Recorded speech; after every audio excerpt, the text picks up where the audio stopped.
So just as far as injuries go, Alex Okafor won't practice today with the hamstring. He is getting better though and doing well actually. And then Sammy Watkins is still in the concussion protocol. It's more neck right now than the other part. And he's working through it. I mean, tough kid. So anyways, with that, we look forward to playing the Ravens. Great atmosphere to play in, with it being Monday night. I know there are no fans, but it's two good football teams playing each other, and that should be that's really what we're looking at there with that. So anyways, with that, time's yours. Start with Herbie. Go ahead, Herbie.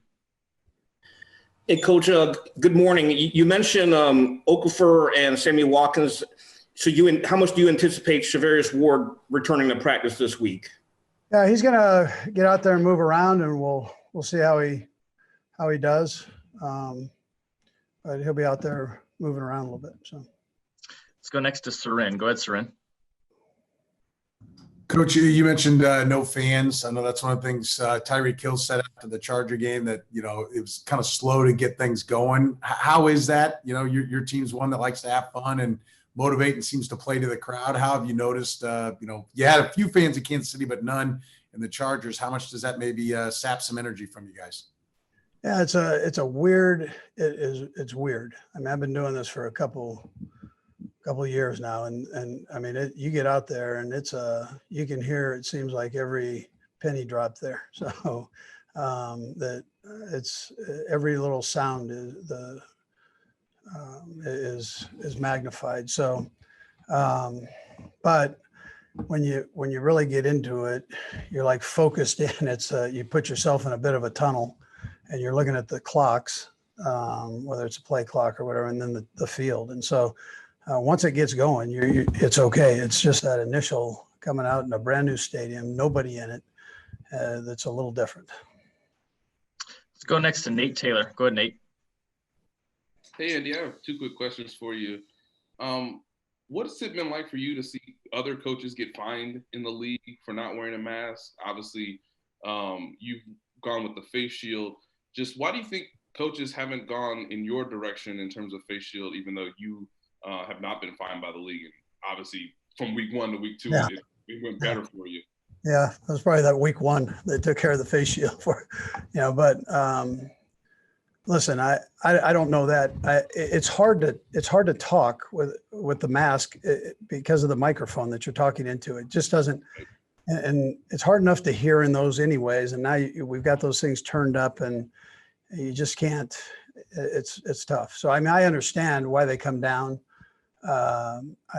It's a hard thing to do. So I've actually got it where the shield, I can get the microphone up underneath it, and that's one reason I'm using it.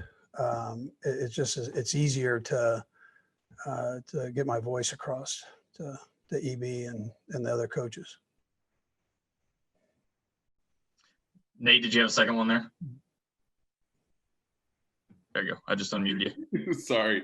Yeah, and because of competing with John Harbaugh, I know you mentioned last year's game was just so enjoyable because you kind of knew the Ravens were really creating something special in their own way. From a contrasting style standpoint, just how exciting is this game for you, given what occurred last year between the two teams? Well, really the last 3, right? So, I mean, this is the 3rd go-round, and Harbs is a phenomenal coach, and they've got good coaches on their staff. David Culley's there too, so but they've got really good football coaches and really good players, and so that normally means you're gonna have a good team, right? So. And they do it the right way.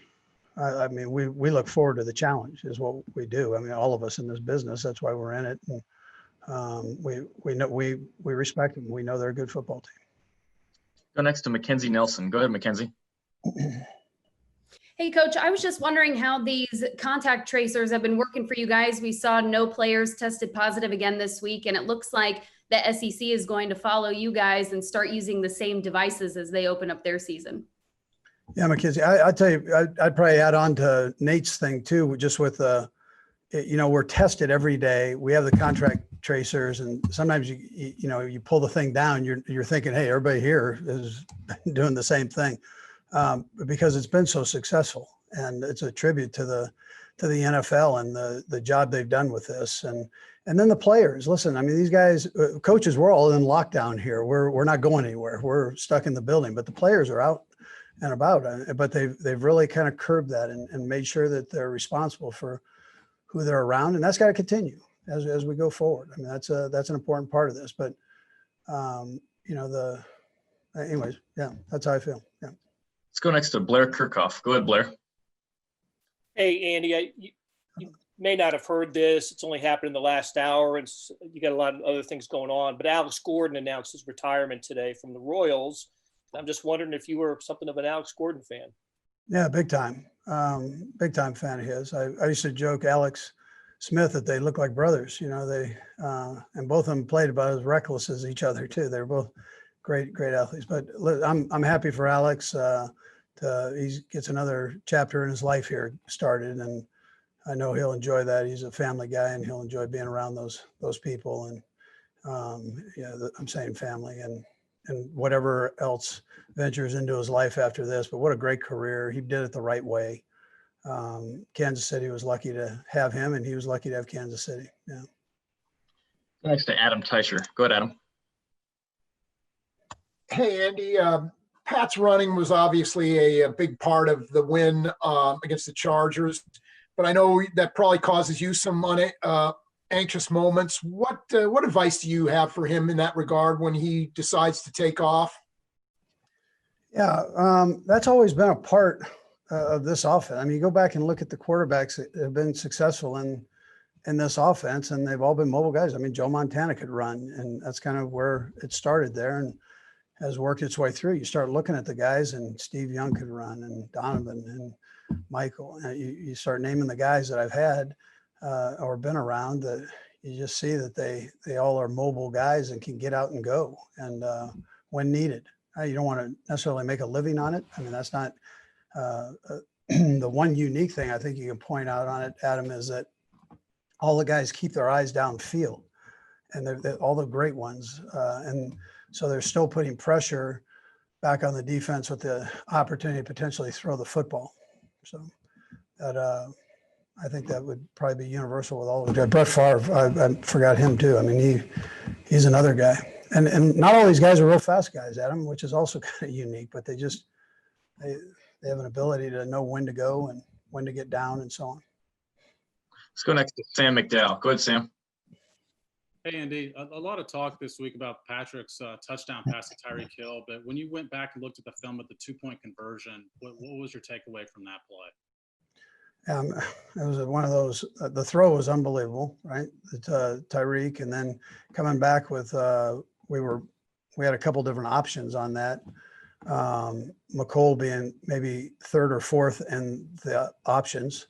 The fact that McCole stayed alive in there and was able to find a spot and could even see the ball, and then make the catch in that traffic was something. And for Pat to find him was something. And if you look, you'll see both Tyreek and McCole in there working, trying to find an opening, and McCole was able to find one there.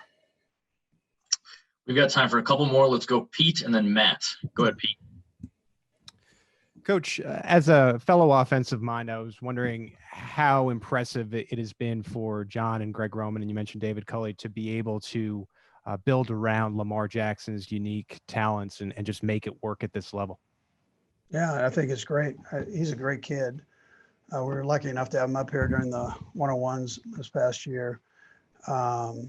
Had a chance to talk to him. He's really a good kid, and he goes about it the right way, tremendously hard worker. And Greg Roman has done a fantastic job. David Culley's influence in there, and then Harbs knows everything about everything. So he was a special teams coach, a defensive coach, and knew everything about the offense. So it's the quarterback's in a good spot to learn. And he's lucky. Like I said, he's lucky to be there, and they're lucky to have him for sure. Yeah. Go last to Matt McMullen. Go ahead, Matt. Hey, Coach, I know you're just a big fan of the NFL, the history of the game, and to have two quarterbacks like this, two young players, two MVPs going head-to-head early in the season, how good is a matchup like this for the game? Oh, all these new quarterbacks that are in this league. I mean, these young kids, man. I mean, how great is that for the National Football League? And